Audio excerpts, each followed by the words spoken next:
Previously, we talked about even a synchronous circuit may still have the rest conditions between the data and clock transition, such that either the metastability or glitch would occur.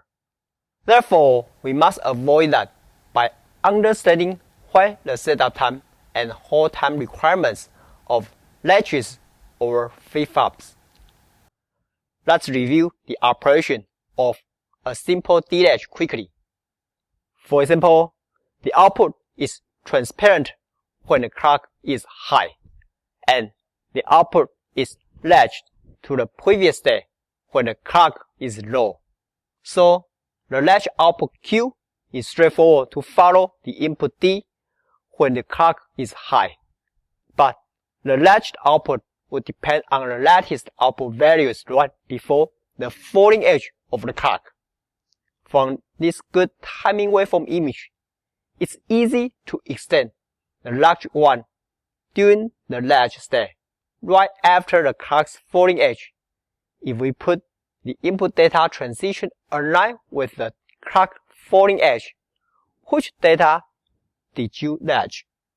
1 or 0? I believe you cannot tell, and that's why we call a metastability state. Similarly, after latching the data, whatever input doesn't matter since the input has been gathered. But if we do the same trick here to move the falling edge of the input aligned with the falling edge clock again, the latched output may be still in a metastability state because of the input value close to the latch operation. So, what can we do? Correct. We just let the falling edge of the clock away from the data transition in both cases. First, if the data change value before the clock edge, we must define the minimum time of the input D to be stable before the latching edge, often called the data setup time, to mean the data was launched properly. Second, if the data change value after the clock edge, we must follow the minimum time of the input D to be stable after latching edge, often called the data hold time, to emphasize the data must be held or latched for some time. To be clear, the setup time ensures proper data capture, and the hold time ensures proper data retention or latching. Anyway, any setup time or hold time requirement for D-latch can vary depending on many factors, such as the latch's topology, process, and operating voltage and temperature conditions. Therefore, we must understand why the setup time and hold time from any latch or flip-flops is as follows. We can start with a simple pass transistor or transmission gate D latch by simply using the transmission gate TG1 or pass gate as a switch to pass input D to the output Q directly in a transparent state when the clock is level high.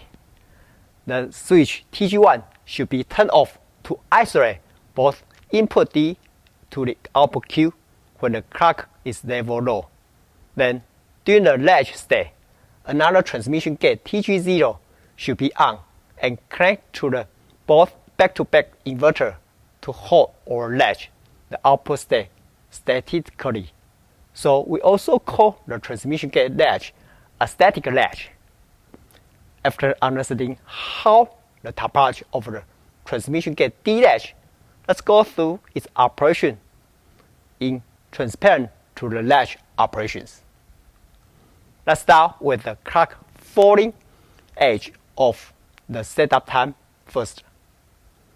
Before the latch state, we must capture or launch the data properly or correctly at the internal node X before the TG0. Therefore, before turning off the TG1 to ensure the latch state, we must make sure the input D has enough time propagate to the node X, and the propagation delay from D to X exactly the setup time requirement, T setup. If the D changes earlier than the TS1, then the X should be already settled. But if the D changes later than the TS1, then X isn't settled. And the output level at the X is now well defined. During the latches regeneration, the Q could be 1 or 0 in a metastable state. Assuming we launch the data properly at X, let's move to the next latch state. After the clock falling edge, latching edge for the whole time of the input data, D is a must. Could you tell me why? Think about the transition image between two states or switch images for 5 seconds. Bingo! The switch is not ideal to turn on or turn off between two transition states immediately. So the TG1 will take time to turn off from the one state after the clock falling edge arrives at TG1. If the TG1 isn't turned off properly, then the change data will conflict with the previous sample data at Y. Therefore, the hold time is exactly the turn off time of the TG1 referred at Z. In this case, there's an extra delay from D to here. Then the hold time is the turn off time of the TG1 minus the delay from D to the TG1's input, which is that owing to the extra delay buffer time. As we mentioned before, the flip-flop is a rising edge trigger, and the output Q depends on the sample D at the clock rising edge shown here. We could play the same game by moving the D's transition to align with the clock's rising edge, and then you don't know which value will show at the output Q because of the metastability. So your mental model tells you the same setup hold time requirements must be held in the flip-flop as well. Again, if the data change value before the clock rising edge, we must define the minimum time of the input D to be stable before the latching edge is the data setup. Also, if the data change values after the clock edge, we must follow the minimum time of the input D to be stable after the clock rising edge to hold the time requirement. Let's show you why the setup hold time is needed in a transmission gate D flip-flop as well. In a simple flip-flop topology, we put both TG latches with a complementary clocking for master step operation here. Then, when the clock is low, the master latch is transparent to launch the data, and the step latch is latching the previous state and cutting the input data for sure. When the clock is high, all the operations are opposite. The master latch is latching the previous data, while the step latch is transparent with the previous launch data to the output Q directly. After understanding the TG flip-flop's operation, you should know the setup hold time requirements should be the same. Think about the master latch image for 5 seconds. Excellent. To check the setup hold time requirement for the input data D, we only see the master latch connect to it. So that's the only latch we need to work through. In addition, the last TG latch setup time was defined as the input D having enough time to propagate to the node X. Also, the propagation delay from D to X in the transparent state, which is clock low at the master latch to turn the TG1 on.